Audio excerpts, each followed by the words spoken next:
Yo yo yo, welcome back to the second episode of the EP Showcase. This time around, I'm going to show you my song Head in the Clouds. Of course, just as last time, if you haven't listened to this particular song yet, or even the entire EP, go check that out here on the YouTube channel, on Spotify, basically anywhere. And once you've done that, come back and enjoy. So without any further hesitation, let's get into the nitty gritty of the instrumental itself. For the intro, and actually for most of the song, I got this piano playing.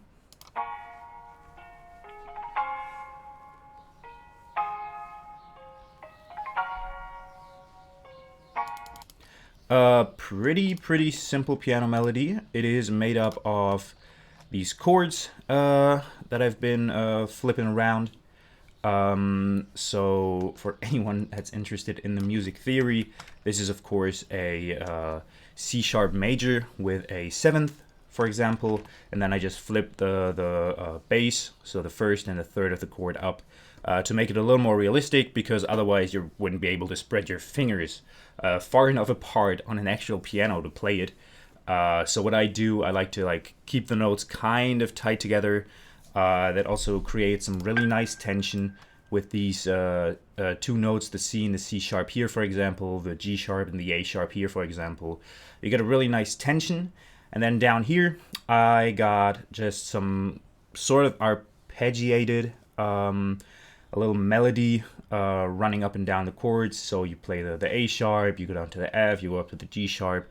It's just playing the chords again, but layering them for a bit of movement, which is something I really like to do, because it makes the whole chord progression, because this is barely a melody. This is mostly just a chord progression, but it gives it a lot of movement and makes it feel a lot more important.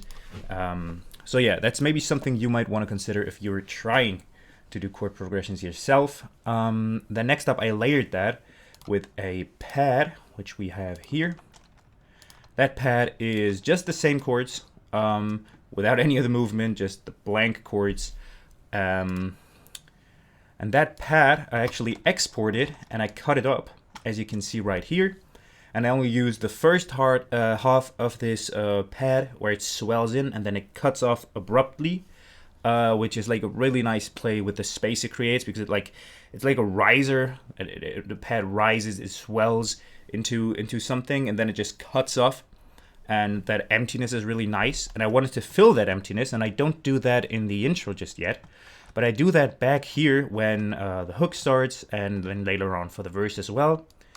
And what I have done there is I use this second iteration of the pad that I pitched up an entire octave, and then I cut I think eighth notes out of it. So the pad swells, and then you got just an impact of that very same pad pitched up an octave, repeating itself and going down in volume. So the effect it creates is this one. Let me just click them all on real quick. The effect it creates is this one.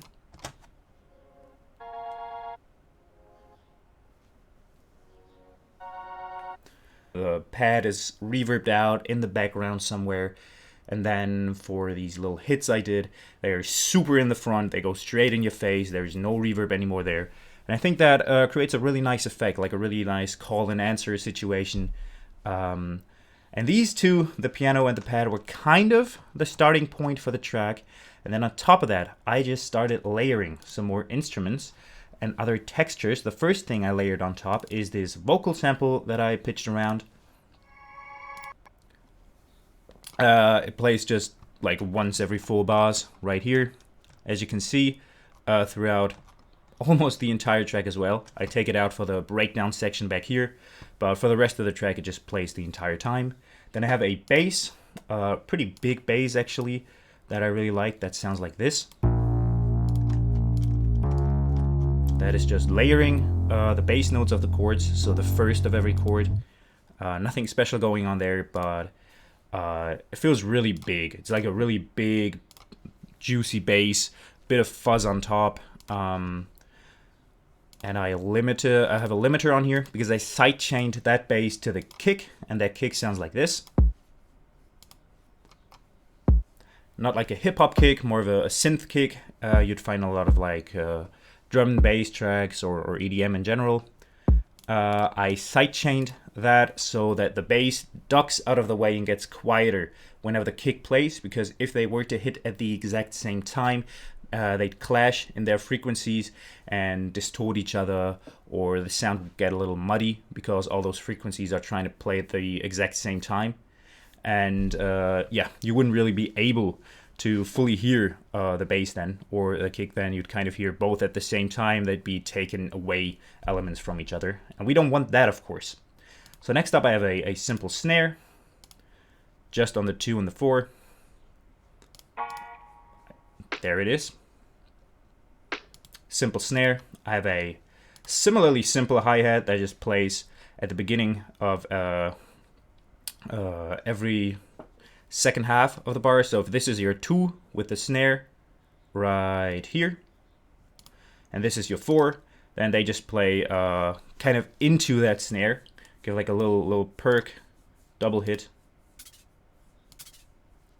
into that snare. As you can see, they have a pitch animation on them, so they actually go down in pitch. Makes them sound just a little more interesting. Nothing special there. It's just to like make the sound a little more interesting for the ears, but not too overwhelming. And then I have a incredibly simple 2-step hi-hat pattern. Just creates some energy, some high frequencies that I need. I have a ride.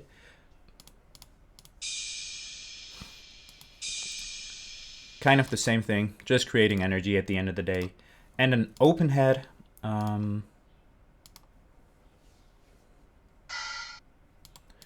That open head, I believe, goes into one of the kicks. Let me just check up on that real quick. Yes, you see there's always a kick on this exact bar where the open head ends. So it cuts off right there for another hit of the kick. Kind of leads into the kick, makes the impact of the kick a little bigger if you have that contrast of the open head playing, suddenly cutting off, and the kick hitting hard. So that's kind of an effect you can create. And then I put a bunch of like risers and impacts and whatever on there to emphasize the drop. But those are mostly just dragged and dropped in out of some drum kits, so nothing too interesting there. For the verse then, I switch up the piano to sound like this,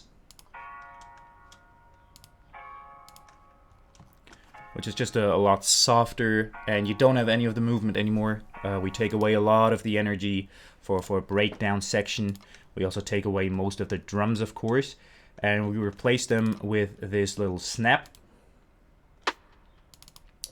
That's not a snap. That was supposed to be a snap originally, but I replaced it with this reverbed and delayed out clap sound.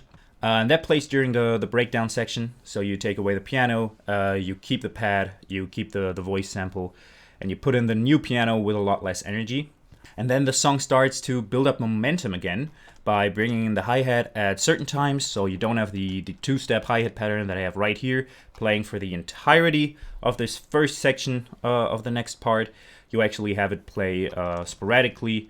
You don't have it at the beginning and at the end of every bar, but in the middle actually. And I think that's really nice because the area where the hi-hat actually plays, so the time for when the hi-hat actually plays, is restricted by the snare.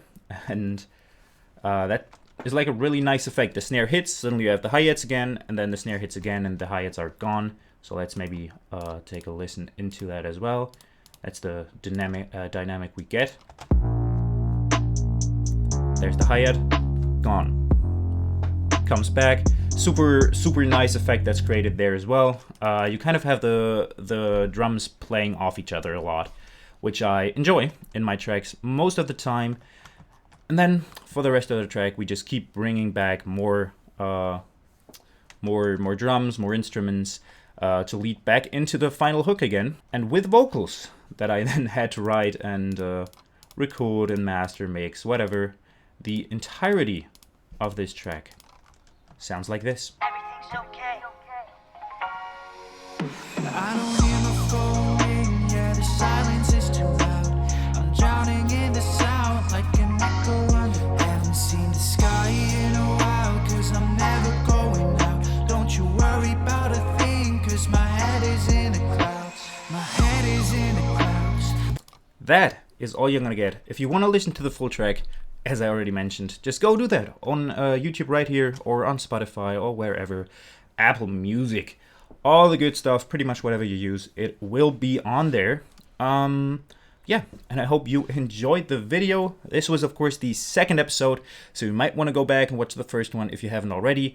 There's gonna be 3 more, because this EP, of course, had 5 tracks on it. So yeah, I hope you enjoyed watching. Leave a like, subscribe if you want to see more of this kind of content, and yeah, see you around, hopefully. Bye.